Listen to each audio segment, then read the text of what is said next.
Hann náttúrulega í byrjunarliði hjá okkur, hann Danni, og Danni bara svona strákur sem þú treystir fullkomlega. Hann svona dálítið eins og að vera með þjálfara inn á vellinum. Hann gerir eiginlega aldrei mistök og hann spilar alltaf vörn og hann alltaf 110% að leggja sig fram.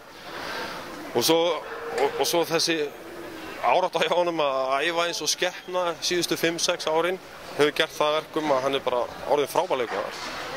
Og til dæmis hann einn besti svona spot-up skotmaður sem þú finnur og það vita það flest allir í deildinni og kannski þess vegna fær hann ekkert mikið á skotum. En þegar hann fær þau og þá bara setur hann í og við treystum honum fullkomlega til þess að gera það okkur.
Stígu og þegar maður fær opið skot þá verður maður að skjóta þeim.